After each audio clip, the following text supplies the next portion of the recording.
So, as a business owner who's LGBT plus, can you tell us your business story? What made you set it up?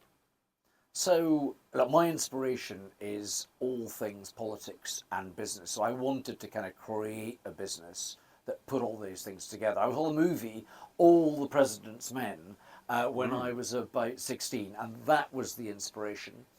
My father had been in business, probably quite a common story for lots of people who've set up a business. So I was, if you've got a parent that has that inspiration in the home, I was always kind of thinking about it. So the entrepreneurial bug was always there, Craig. And I think there's something part of it too about actually wanting to control your own destiny, be in charge of your life in a wider sense. And let's face it, work is a very large part of your life.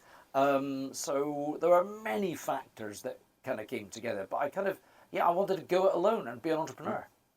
And LGBT plus entrepreneurship is a passion of yours. You were the government's LGBT plus business champion for a while. What do you think about public policy in this space? Has there been enough done in the past on this topic?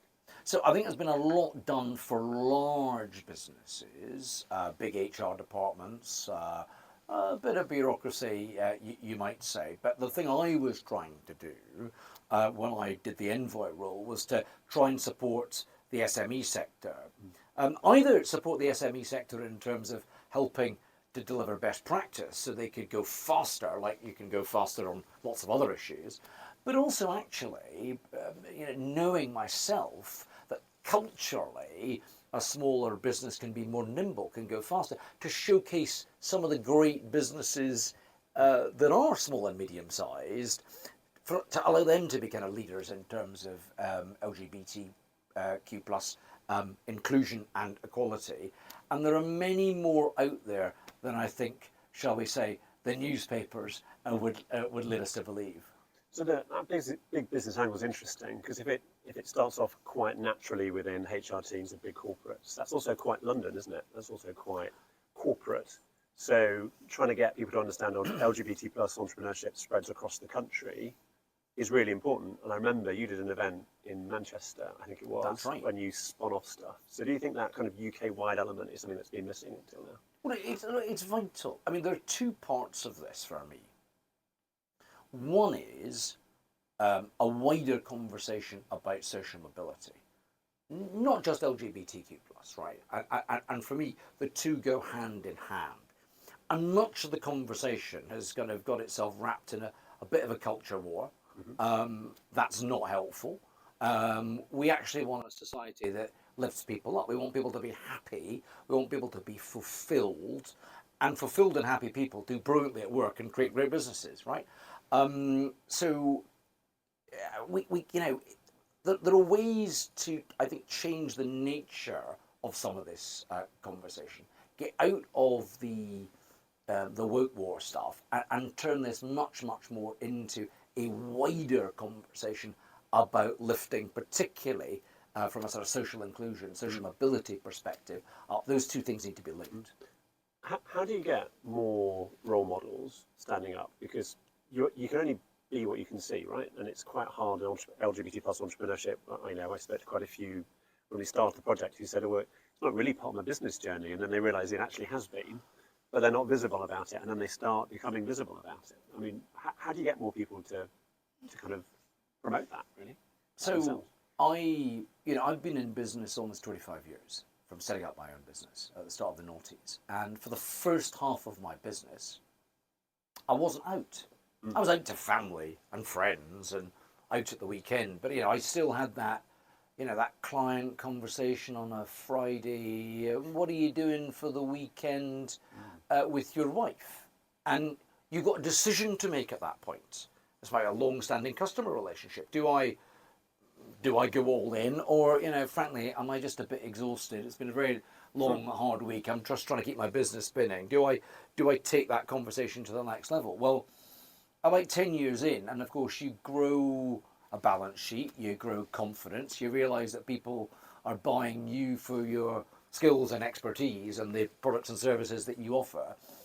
And I just got a lot more confident about that, and since I got more confident about that, my business is 5 times larger, and I've now as many folk might know, sold it to a global business and a part of a global business. So, what was I scared of? Is the question I sort of posed myself today. But they were different times, Craig. I'm sure there are many people that are listening into this that will say, 20, 25 years ago, the conversation was different. You might have had a difficult reaction from a customer.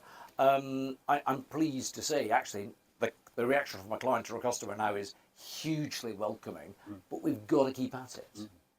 So looking kind of forward, Out Britain is an FSB member, and they've done some great research recently. The first proper big research project, policy research into LGBT plus entrepreneurship. So, do you think this new government? You've got Keir Starmer, Rachel Reeves, Bridget Phillipson, Johnny Reynolds. Do you think they kind of get this agenda? Do you think they'll be looking at it? Yeah, look, I think their starting point is to not to stoke a culture war. I mean, again, you know me, you and I have known each other long. I've been on a political journey myself, having worked with the previous government. You're cross-party. I'm very cross-party, cross-aisle, I think, as they say, across the pond. But one of the reasons why I made the switch is that I didn't think there was anything one nation about stoking a culture war. I don't think the new government is at all interested in stoking a culture war. I think the new government is really, really interested in allowing people to flourish and allowing them to flourish themselves in their businesses and at work. And the early signs are that the Government Equalities Office has a spring in its step again. Rather than things being stuck in red boxes going nowhere, things are starting to move forward. And that Out Britain work was really, really important. I mean, it's worth a look on their website in terms of some of the data that they have been able to capture about workplace experiences of both large and small businesses. It's quite instructive. And then finally, what do you think about FSB's work in this area and how important it is? We've got our hub, which you know about. We hold monthly LGBT entrepreneurs networking so that people can get to talk and share their stories. I mean, how important do you think that is? So the FSB work has been crucial. And I'm not just saying that to flatter you and the membership. When I was doing the envoy job, the job I walked out on, because the previous government wasn't serious about it, you delivered a hub that I was trying to deliver under the government structure. Now, I'm not ideological. I mean, I'm the last person to argue that one is ideological, kind of market solutions or government solutions. I was just thrilled that someone took on the idea that you and I and actually other business groups had been talking about. The FSB took a lead, and please keep doing it.